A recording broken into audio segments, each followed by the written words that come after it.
Welcome to the Commerce Talks podcast, episode number 52. Today my guest is Phillip Jackson. He is Chief Commerce Officer at RightPoint, and he is building a very exciting startup called Future Commerce with very interesting content around the commerce industry and a very cool podcast, by the way. He is part of the e-commerce circus now for over 20 years. He was and is a developer. He was covering the whole Magento development from the inside. He has very popular videos on the Magento technologies on YouTube. That's what we are also talking about in the podcast. And today we are trying to recap and digest the Magento time. We try to understand if the same thing is happening now with Shopify, how the market has changed, how B2B has changed, what the difference is between the European ecosystem and the US ecosystem. So for all the people in the commerce industry, vendor-wise or technology partner-wise, that's definitely a must hear. So enjoy episode number 52.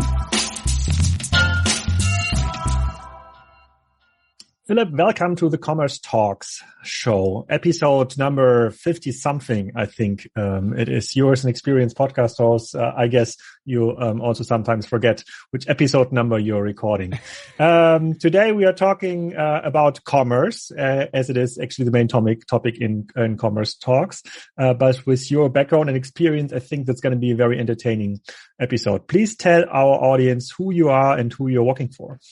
Yeah, thanks. And so good to be here, Alexander. It's going to be a long story. The windup is really just sort of which part of the story is applicable to this audience. So by day, my mild-mannered Clark Kent personality to my Superman would be that I am the Chief Commerce Officer at a consulting strategy firm called RightPoint, based out of Chicago. I come to RightPoint via acquisition. I spent 8 years, going on 9 at a company called Something Digital, which was a Magento and Shopify agency, where I ran our strategy ops, practice lead, and then, and into the executive team. And I have a background, of 12 some years in the Magento ecosystem. Before that, as a developer. And before that, I used to lead dev teams to build custom e-commerce platforms from scratch. And that was sort of where I started my career, from the early 2000s into about 2008, when I discovered that, well-known monolithic e-commerce platform that we all, know and love, with various degrees of love. And then by night, I have a startup. I founded a media business a few years ago with my co-founder, Brian Lang. One of the things that we started in that media business was a podcast called Future Commerce.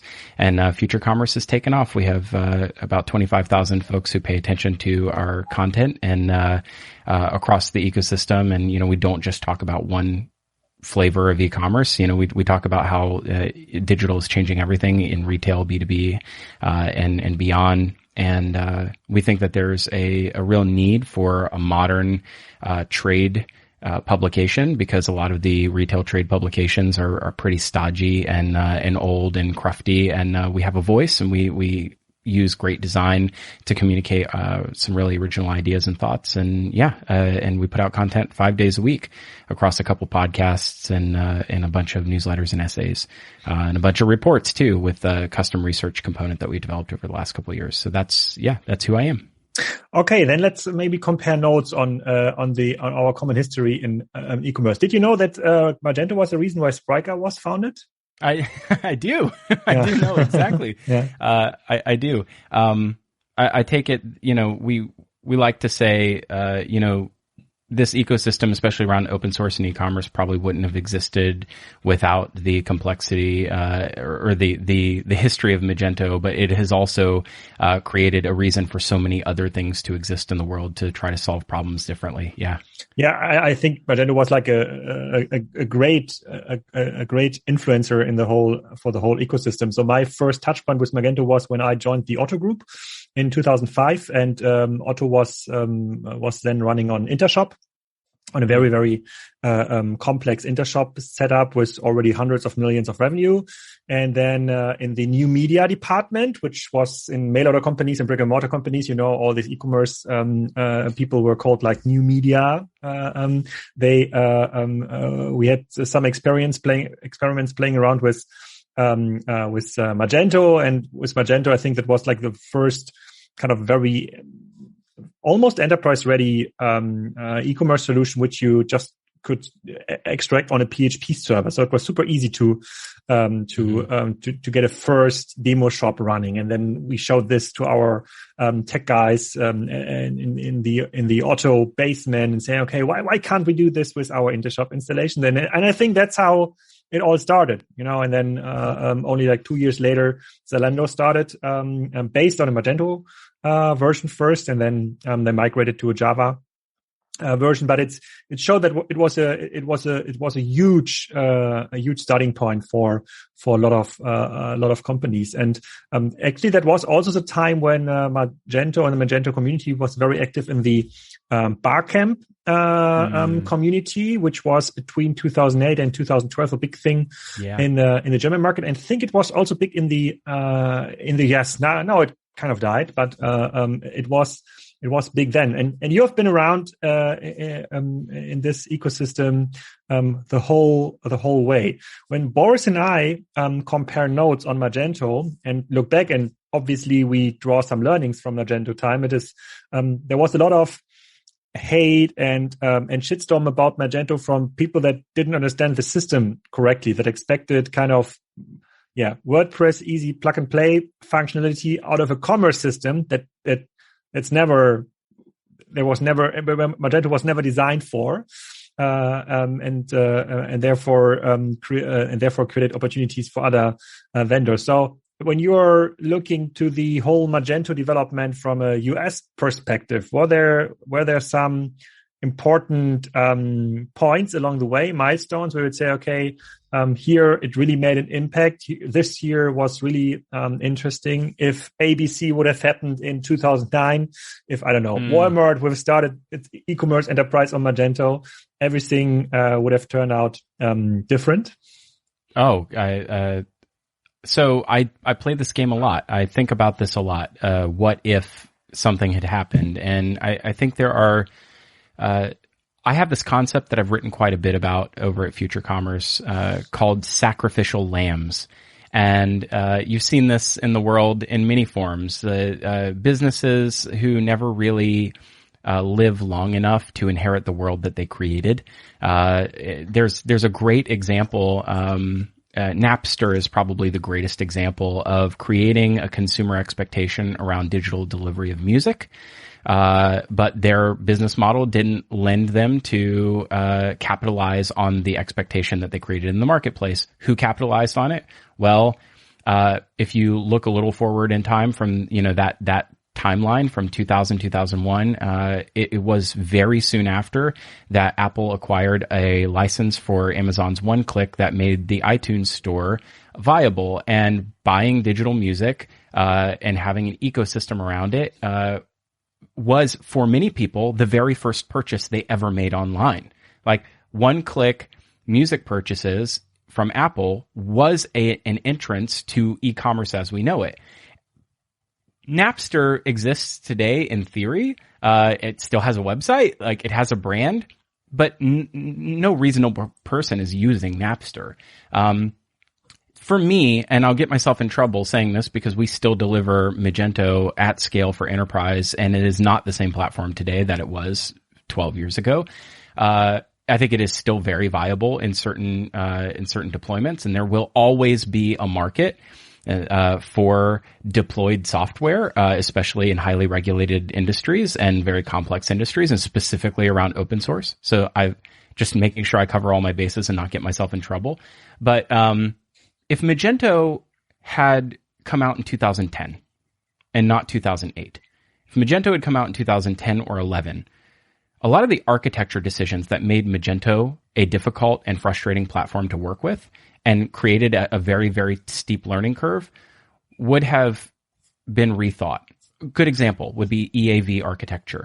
Would not have been an architecture that would have been adopted and then had to have been proliferated for over a decade in the core of the platform, because document storage databases became much more prevalent in the following years. You would probably also not have built it on a pure LAMP stack with the idea that the world runs on LAMP. You might have adopted Ruby. You would have had a larger, more fanatic community around, a Cassandra or a Mongo based part of the catalog, instead of being pure LAMP and solving everything in a LAMP environment. And I think part of the architecture decisions are the things that long-term have created hurdles to adoption, because the world has just not been long for, and by the way, Magento has had incredible commercial success. I mean, they had a multiple exits over time,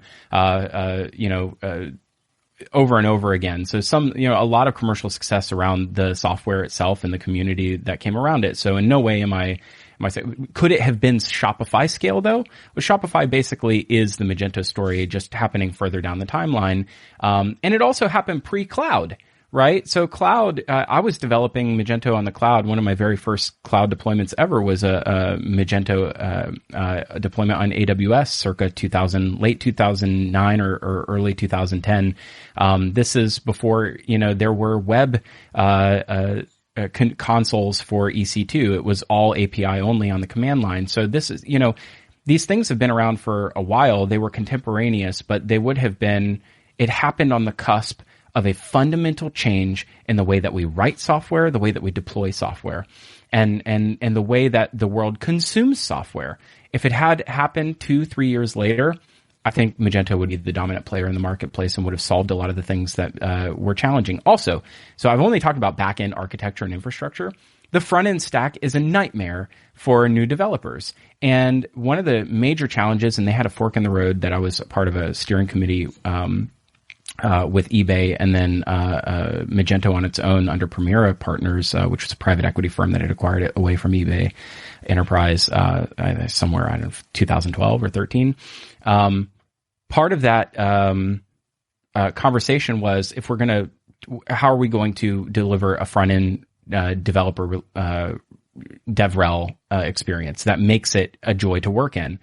And there was this fundamental argument of, do we use an open source stack that is common, like Bootstrap, that everybody can buy into? Do we use, or do we create something of our own that is potentially has its own paradigm that is specific to commerce? And the powers that be saw a lot more.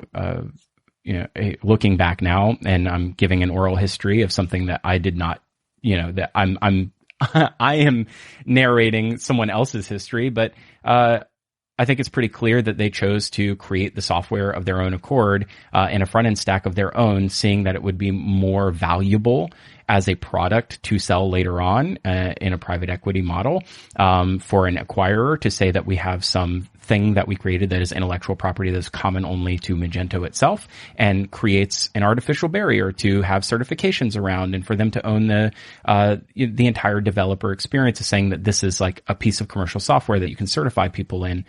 So long story short, a lot of decisions were made over time and during certain eras that I think just were too early.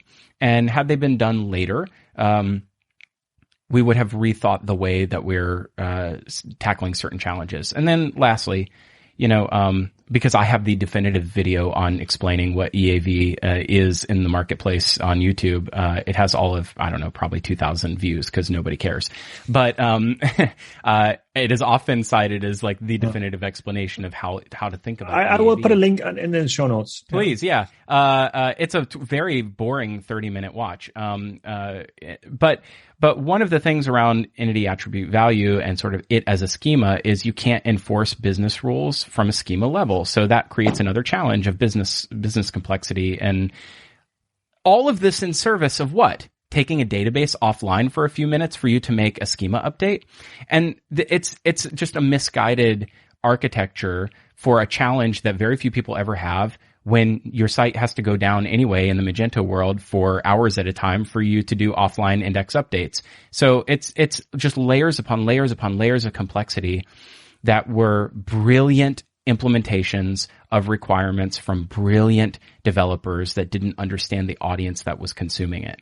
And none of these people were merchants. None of these people actually had to live and consume the software or develop on the software as a platform. And I think that, a few years later, they would have had greater immersion in an emergent ecosystem of e-commerce and more people to inform them about the way that their software was being created.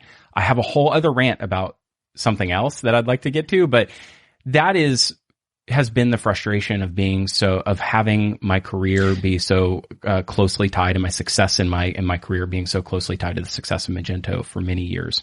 And I think one reason some of the architectural decisions have been made way before 2008, it started kind of an agency solution. Like Yoav and Roy did customer projects with it, and that actually most e-commerce software solutions were born that way. It was customer projects, and then we had 10 similar customer projects, and then you try to do the software out of it. I think it started in 2003 to 2004.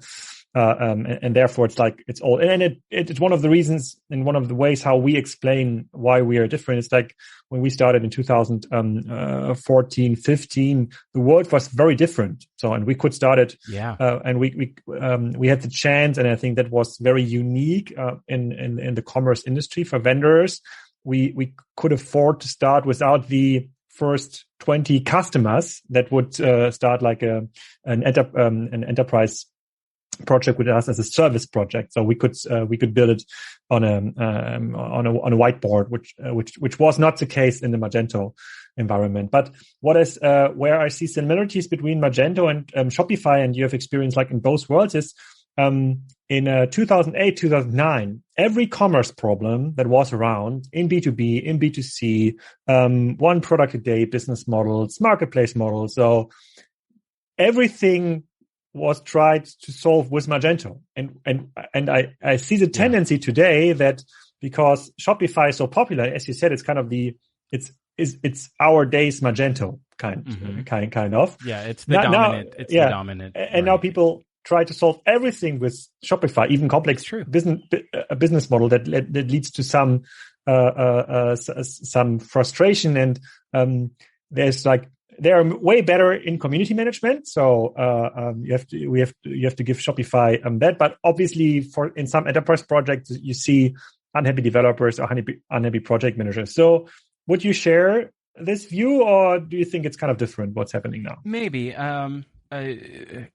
I have a more abstracted idea that people, and therefore businesses, because businesses aren't people, although we like to in the United States refer to corporations as beings.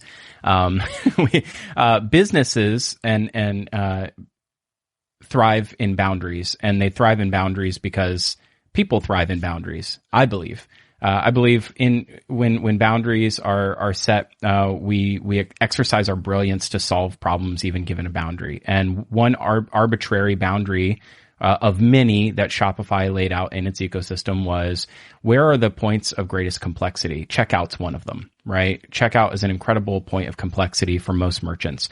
You're solving an identity problem, right? First and foremost. So there's authentication there. You're solving payments. You're solving logistics. All of these things sort of converge there. And it's also the area of greatest investment and highest complexity in any e-commerce platform I have ever worked on, including customer software that I built for a decade before finding Magento. And checkout is just fundamentally tough to solve for.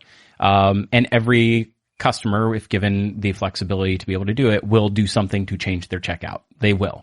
So putting an arbitrary boundary around an area that is incredibly complex to solve it, to not allow brands to make changes to it, has actually been the thing. It's counterintuitive. Has been the thing that's caused the greatest success for Shopify, is to allow businesses to only focus on the things that they can change.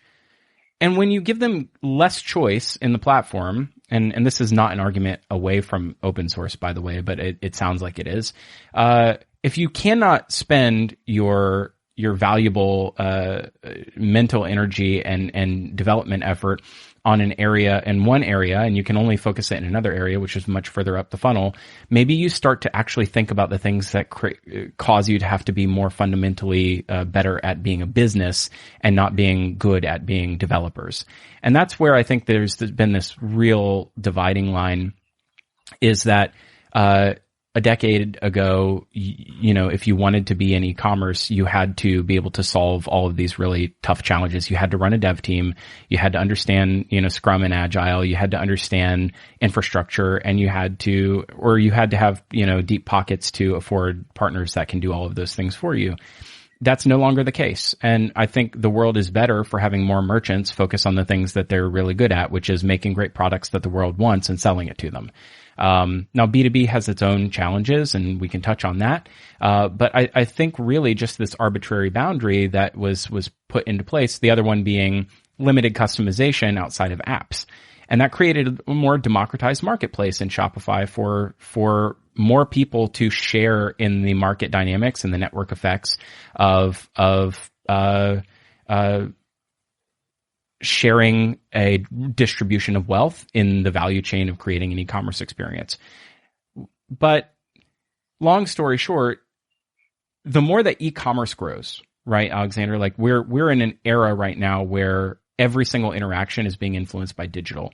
The greater that grows, the more that we're seeing that this one experience and this one strategy is not fit for everybody, and it never will be. That's like only one e-commerce platform is no more suitable than only one store to shop on ever. There are stores other than Amazon, and I think the world is starting to show that that we want more choice and greater choice of where to shop. We have that in the real world. We have it in digital at a different scale. So long story here is, as e-commerce grows, our need for nuance in solving problems in very specific ways and preferences around stack and deployments, and proficiency in solving certain kinds of problems, specifically, not just B2B, which is this big, like, nebulous thing that, there's complexity in manufacturing, there's complexity in automotive, there's different types of challenges to solve for. The pie grows bigger for everybody.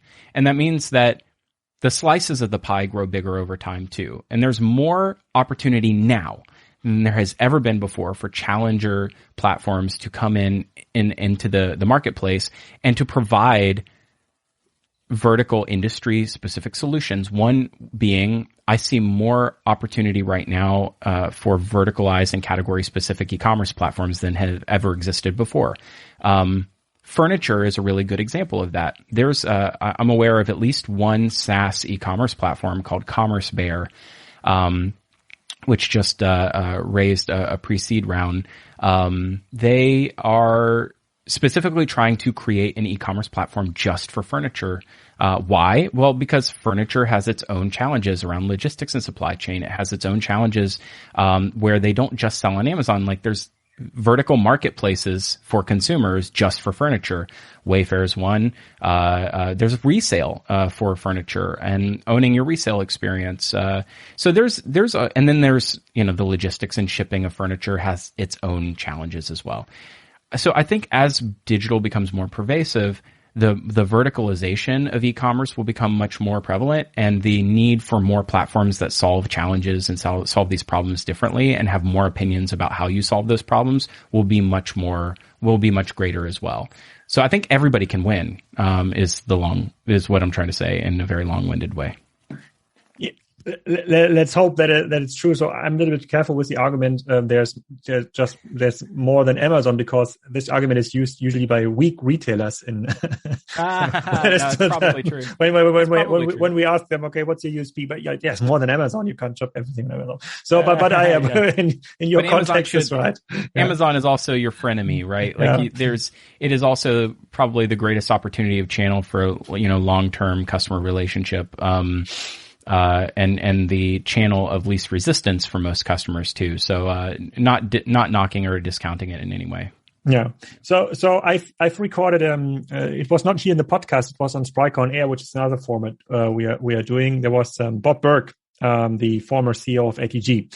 And I discussed with Bob Burke, okay, what kind of requirements did you remember from your time as an ATG CEO, and how did those requirements change over time? And I want to hear your view on that. And he said that, in 2002 it was a lot of questions like which was like the before Magento time. So it was like the early days of SAP Hybris back then, and Intershop, and I think IBM WebSphere and ATG were like the dominant solutions back then. And the questions from customers were around: can this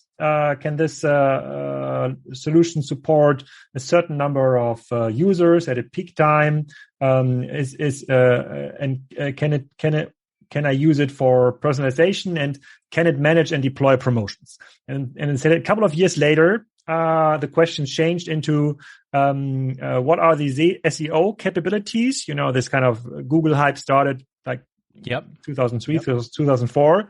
And is it able to adapt social commerce? And is it able to adapt multiple front ends? I think that was even the time when Wayfair was, I think, what was Wayfair? Was it Hayneedle or CSN stores before it was Wayfair? So, but they run on like, I don't know, 300 different like front ends, www.couch.org and www.furniture-for-kitchen.net, all this stuff. So, do you see, and this was kind of, it was all questions around like online shops. It was like the desktop version was still like the main thing. Do you see them? And as you said, you see potential for vertical solutions, or for specific niche of industries. Do you see that these requirements have changed over time? Because you're working, if I understand your job correctly, you're involved pretty early in the decision-making process, right? And customers are telling you, so what are their wishes and requirements? Yeah. Well, it can be, that itself is its own podcast.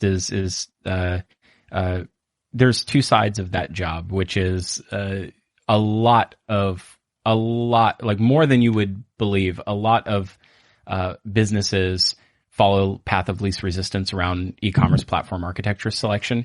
So part of that, especially in enterprise, I already have a solution that went through vendor procurement, and that took me 18 months. So this idea of let me find the best solution will never happen. The best solution for me is the one that doesn't require me to have to, fight vendor procurement for a year. So they find an e-commerce platform, and they're going to, stamp and repeat it in their organization. And what they're really trying to figure out is what's the most flexible one that'll get me a decade down the road. And that's just the truth.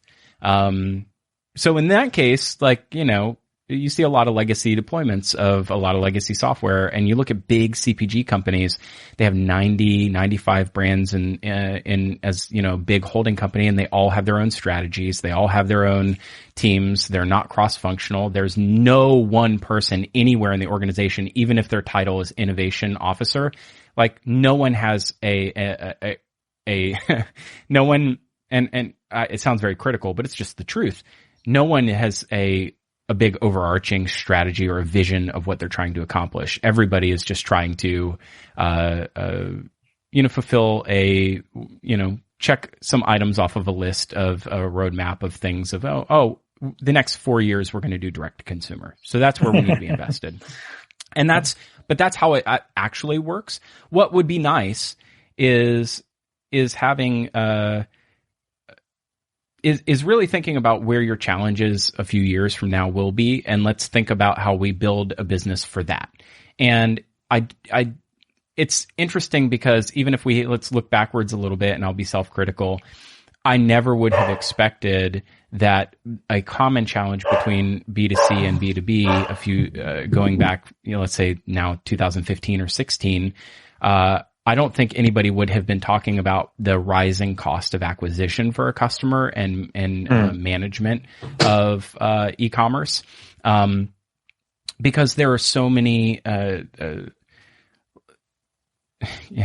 feel like the old guy in these conversations, but We are becoming the old guys in these It's conversations. true, actually. You're right. We are. 10 years ago, there was this, talk about artificial barriers. The barrier to entry for e-commerce was, do you have hundreds of thousands of dollars to spend on team, infrastructure, architecture, and do you have the time investment? Like, will you put in the work needed to stand up a site? And if you do, there's some arbitrage around paid search and organic SEO that was giving you 10x multiples on your return on investment.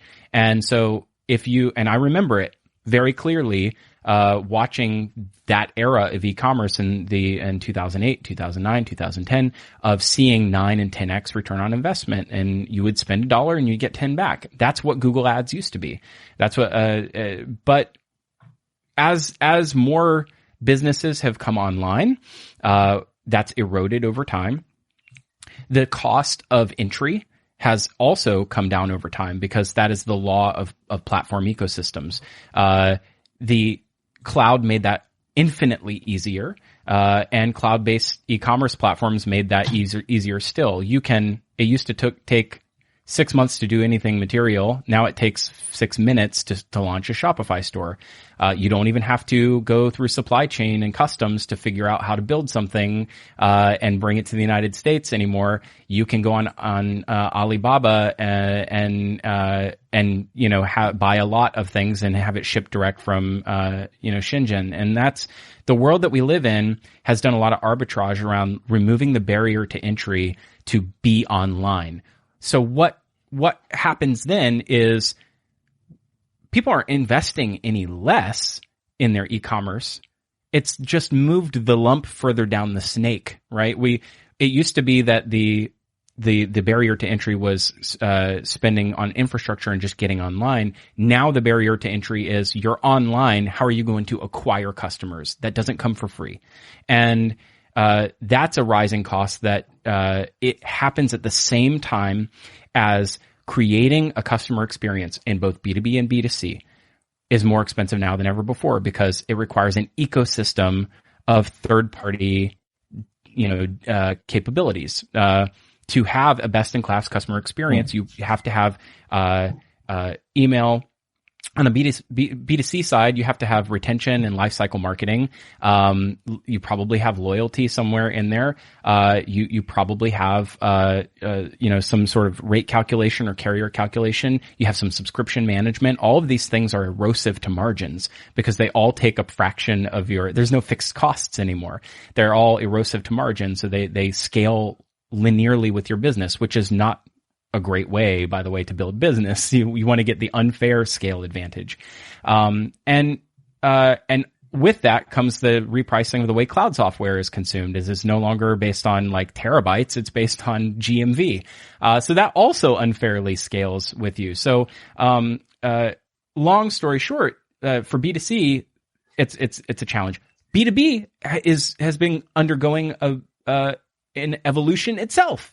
B2B has more B2C style marketing than ever. There's account-based marketing. There's platforms that run all that lifecycle marketing as well. There's Service Desk and other tools that give a total view of the customer to sales reps and sales experiences. There's employee experiences that you have to invest in. There's just so much complexity around integrations that make all of that also very expensive. And guess what? A middleware software also is being priced based on GMV that's running through the platform these days. So the long story short, I've said that so many times today, I'm very long-winded, but it's never been more expensive to be in e-commerce, even though the market's never been bigger. It used to be that we said we're removing the middleman in e-commerce, and that's why e-commerce was the great value prop, was that we don't need a physical brick and mortar store. We don't need so many employees to run it. We don't even need an air conditioned space. We could put product in a warehouse and ship it direct to your door. It's the cheapest thing possible. It removes all of the middlemen between a brand and the customer. It's no longer the case. In fact, now there's more middlemen than there's ever been. It's true. So, but I also say usually to the customers that are coming to us, like with business cases, and we're rather working with B2B customers, especially on marketplace business cases. And when we describe the market, and it all sounds very complex. What I tend to say is that tomorrow it's going to be even more complex. There's like more competition. It's the salary, the average level of salary will be increased because there's more demand for digital experts. So it seems to be super complicated today. It's even more complicated tomorrow, though there's no, and as there is actually no choice anymore to stay away from e-commerce, so that which was different like 20 years ago. You could say, okay, I don't want to afford an online shop, so I go with my brick and mortar business or with my mail order business or whatever.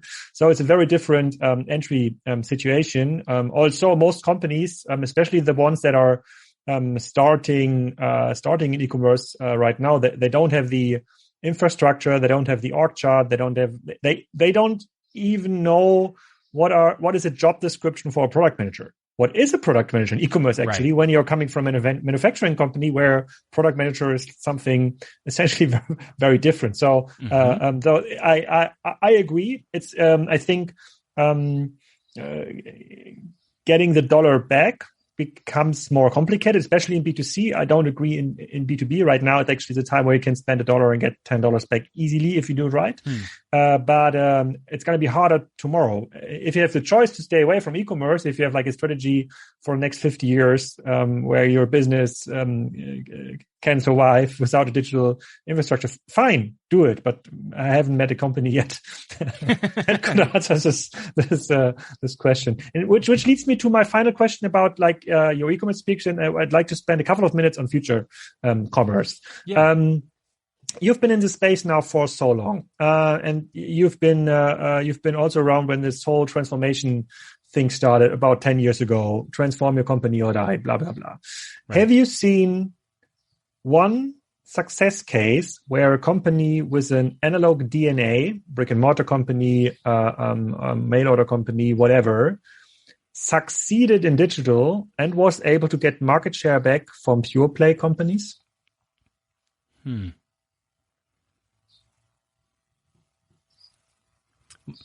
You're going to have to edit the long pause. I'm going to have to think through that a bit.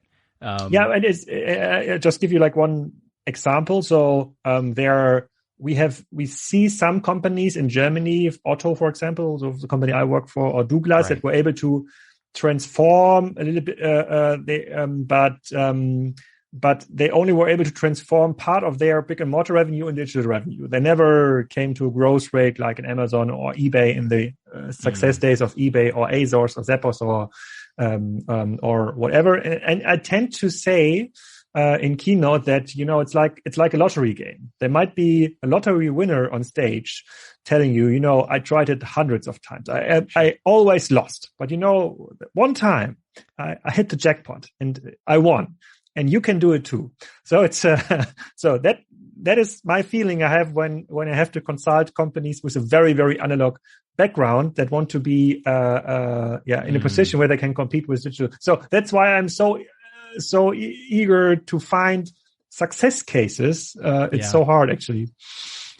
I think that there are things that there are probably examples, and I'm not astute enough to reference one that's just probably very obvious to most people. I think that there is something to be said about being in the game long enough. It's not about it's what they say in investing, right? You said you listen to a lot of finance podcasts, and or there's a lot that exist. I listen to enough of them, and one thing you hear a lot is don't try to time the market, right? It's not about timing the market, it's time in the market. The longer that you're in the market, the longer that strategies like dollar cost averaging work out for you. And I hope that is also true for the Robinhood users. Yeah, exactly. Well, I hope so too. Meme stocks kind of break that, but the idea here is the businesses that are capable of transformations are the ones who have already evolved and transformed over many generations already. The ones that we talk about the most, the ones that we take the greatest lessons from, are the ones who have already exhibited that over their very long lifespan to begin with. And that has taken many forms over many generations. The one that probably just comes to mind and is likely an example I'll be criticized for. But I read Shoe Dog recently, Phil Knight, who was the founder of Nike, who wrote this memoir about his time in leadership and the transformation of the business. It was a bunch of accountants who started this company, and they've gone through ebbs and flows of the business. And recently, that is not an example of an analog business that has won out in the end. In fact, it's a business that I think was very slow to transform and to succumb to what the new world was 10 years ago. And you could have probably counted Nike as down and out, especially as so many of the wholesale businesses that powered their bottom line were eroding their business and their brand. It was a very risky move for them to invest in digital the way that they have, and it happened to align at a perfect time in the culture where there was a digital native consumer who was ready to spend more on luxury apparel goods that just happened to line up at the right point in time. Again, it's time in the market. They just had to survive long enough for them to be relevant again. I don't think that the story is that dissimilar for legacy businesses who have lived through many changes in culture and many changes in the way that customers expect to be able to do business with them. Of course, it's at a different scale and it's a consumer business, but there's something to be said about the lessons learned over generations. What's really interesting to watch, it's not really commerce focused, but it's really interesting to watch how a business like Facebook has adapted over many generations and implementations of what it was. It certainly started as a social network, but overcame the jump to mobile, and then has overcome, is looking to sort of overcome and leap out of the perils of social networking to try to become something more, and to still be relevant to a culture that actually has become quite adversarial to the way that disinformation spreads in online, and yet will likely be relevant in the future. There's a lot of lessons to be taken there, and I'm probably not the one to give the 301 on it, but I think it's an interesting insight to say, maybe it's not about an analog business. I just don't have the example on the tip of my tongue, but I think it's about doing the things that are needed to have the fundamentals that allow you to succeed, to survive in the market long enough for when you find the product market fit for a culture that's ready for you, whatever that might be. Okay. Is Best Buy the success case for you? And that it is, but what's interesting about Best Buy is the total reinvention of what that business is like from head to toe. They are effectively a bunch of shop in shops. Like they are what, a smaller version of what, the shopping mall is. And they have, beautiful, very small brand experiences and engagements, activations throughout a store these days, which is very different to the model that they were operating 10 years ago. They had to be imperiled to be able to pull off that sort of evolution. And I think that's one of the, that's sort of one of the evolution life cycle of a modern business is that, you can only really make those kinds of big swings when you're in a situation to have to evolve or die. These days it's also skewing much more toward luxury, which I think is also something that gives you a better insight into the way that margins work in a business like that, especially around services.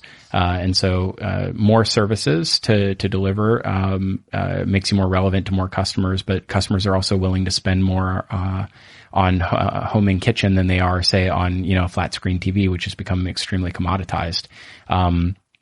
So yeah, I think there's something to be said. Home automation is another great example of a thing that is a service that goes along with a commoditized product. I'm curious what you think about Best Buy and why you brought that up as an example. I brought this up as an example because it grew like revenue wise, but obviously it lost a lot of market share to Amazon and other consumer electronics retailers. And we have our Best Buy in Europe is Media Market, and Media Market has a very tough time now in order to transform. And they're actually you see it not on the revenue side first when they're losing against like digital. You see it on the EBITDA side. So it's like they're losing like their earnings first. Yes. So, and one of my former bosses at ought to say, Mr. Graf, giving away stuff for free, that's easy. So making money out of it, that's the hard part. That is the hard part.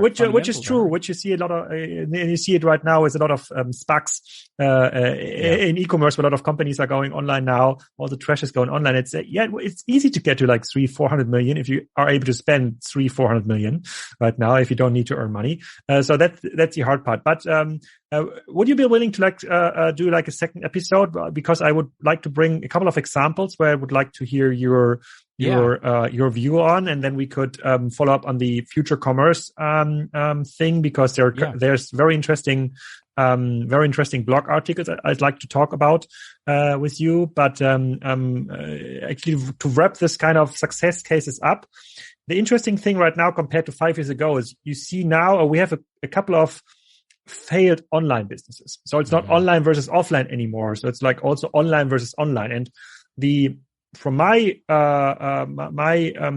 perspective is the only common denominator of success is speed of adaptation.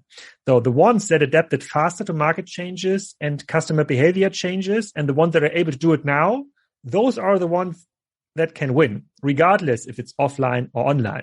Obviously, most of the adaptation comes with like technical capabilities, and like e-commerce companies or pure plays by definition have more technical capabilities. But even a Best Buy or a Lowe's or a Home Depot, they can be like the number one marketplace for DIY, which will be a very different marketplace than the Amazon marketplace. Therefore, there are chances. What worries me is that it's so hard to name success cases. But yeah, maybe we can follow this up on episode number 2. I would be super. I would love to do that. If you're willing to do that, I will give you one more line of thought around the Best Buy story. If prior to the pandemic.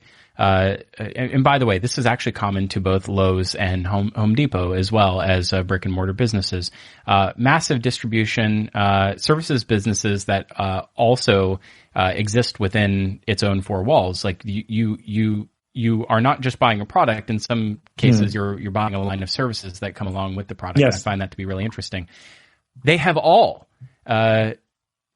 invested prior to the pandemic in more convenient means of getting products to customers. They all invested in home delivery. They all invested in curbside pickup. They all invested in self-checkout. And they all invested in buy online, pickup in store.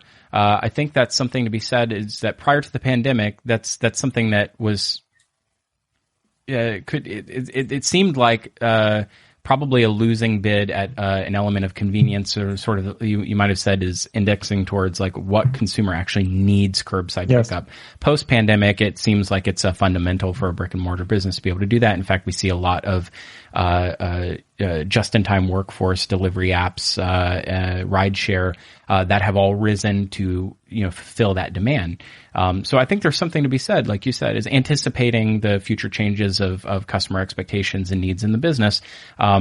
My outlook on Best Buy is completely different today than it was 2 years ago, and it's almost entirely centered around their foresight in the market to build a capability that no one really knew how badly we would need it. Let's follow up on this in episode number 2. Philip, thank you for your time. It was super entertaining. Maybe we can do this on a regular basis. Thank you. I would be more than delighted. It would be great. I'd love to do this. Thanks for listening in. Please don't forget to rate this podcast on iTunes, Spotify, or SoundCloud, or whatever tool you're using for listening podcasts. That's going to help us to find new listeners. Maybe you can also refer us to a friend. But best thing you can do is listen in next time.